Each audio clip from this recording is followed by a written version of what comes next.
Saviez-vous que l'un des plus grands poètes portugais est né aux Açores et qu'à des milliers de kilomètres, un écrivain viennois a assisté impuissant à l'effondrement d'une Europe qu'il pensait éternelle?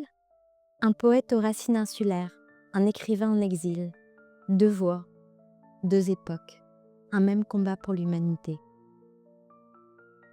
Cette vidéo s'inscrit dans la série Voix des Açores qui met en lumière des figures oubliées ou méconnues de l'archipel. Aujourd'hui, je vous invite à une rencontre singulière entre Antero de Quental et Stefan Zweig à travers un dialogue aussi inattendu qu'inspirant. Deux hommes séparés par le temps et l'espace, mais unis par une même angoisse et un même espoir, celui d'un monde plus humain. Deux voix venues du passé qui résonnent encore aujourd'hui pour éclairer notre présent.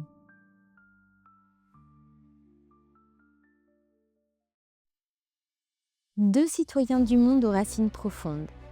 Antero de Quental est né et mort à Ponta Delgada, mais il fut une voix incontournable des cercles intellectuels de Lisbonne et d'Europe, partagée entre son île natale et une vision plus universelle. Quant à Zweig, il incarnait l'Europe cosmopolite par excellence, terminant sa vie en exil au Brésil, désabusé par une Europe qu'il chérissait.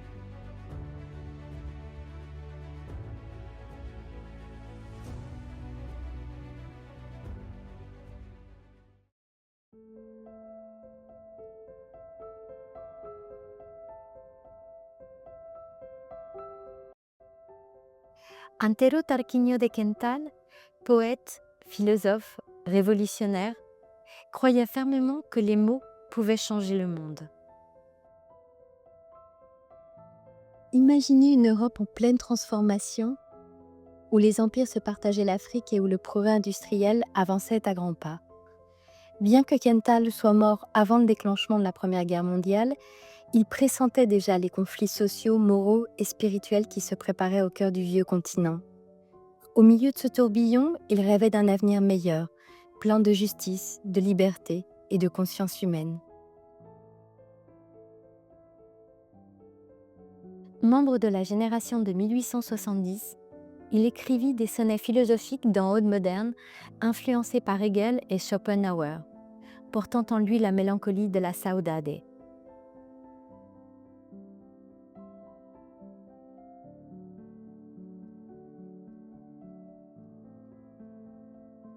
Dans ces textes palpite la saudade, ce mélange unique d'amour, d'absence et de nostalgie qu'il est impossible de définir ou de limiter.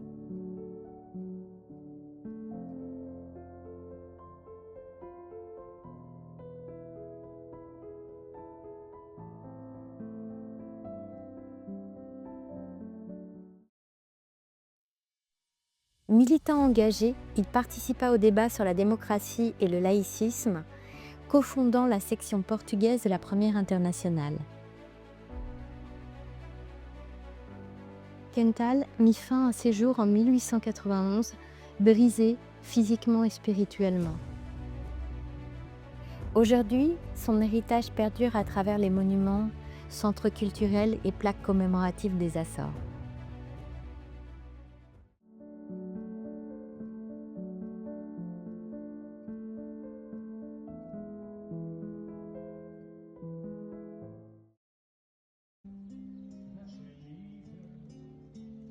Stefan Zweig, écrivain viennois, biographe et européen cosmopolite, vécut les crises de son siècle.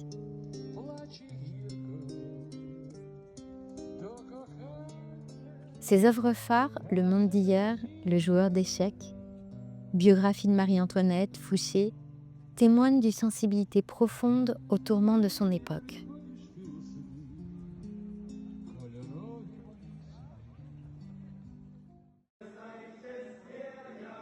Quand l'Europe se brise et que le nazisme avance, Zweig s'exile au Brésil, loin d'une terre aimée devenue étrangère.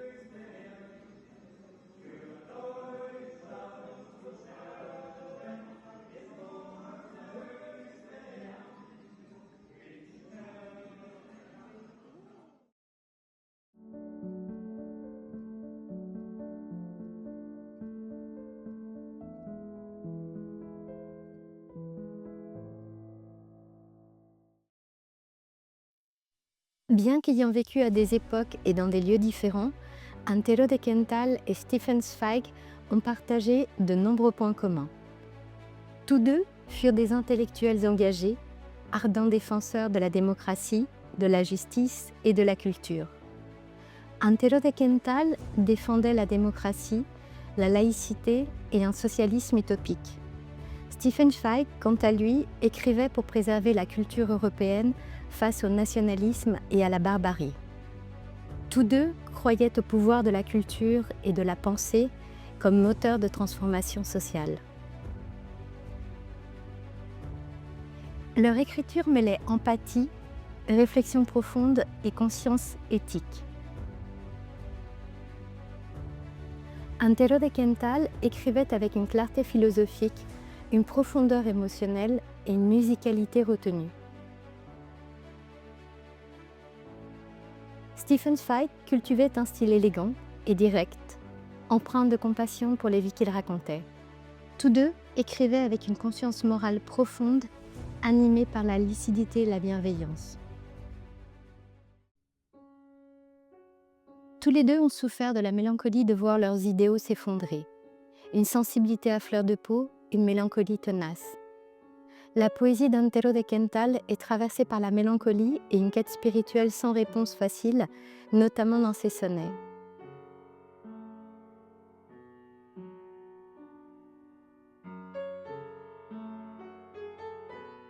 Stefan Zweig, dans ses mémoires Le monde d'hier, exprime une nostalgie douloureuse pour une Europe qui disparaît.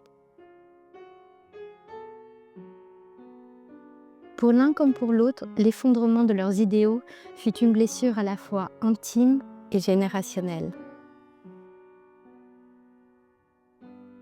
Enfin, tous deux connurent une fin tragique. Ils se suicidèrent, épuisés et désenchantés. Quental mit fin à ses jours en 1891, brisé physiquement et spirituellement. Il choisit de mourir sur un banc, à l'ombre d'une église, tout près d'une sculpture portant le mot Esperanza, l'espoir. Car selon le proverbe, c'est bien l'espoir qui meurt en dernier.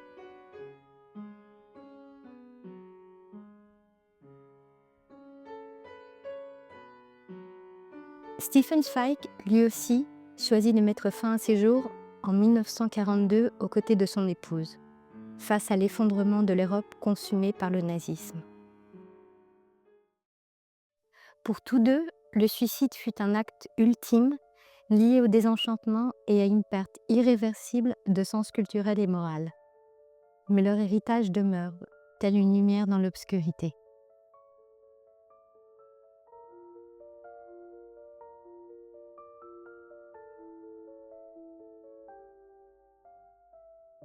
Nous vivons une époque d'incertitude, pandémie, crise climatique, division politique, guerre. Que peuvent nous apprendre Antero de Quental et Stefan Zweig?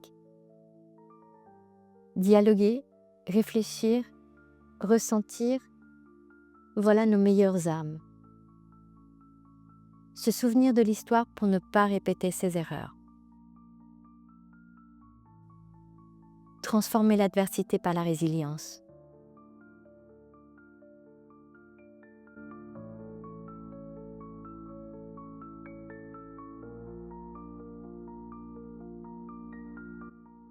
Antero de Quental et Stefan Zweig ne sont pas de simples figures du passé, mais des phares qui nous guident au cœur des tempêtes de notre temps.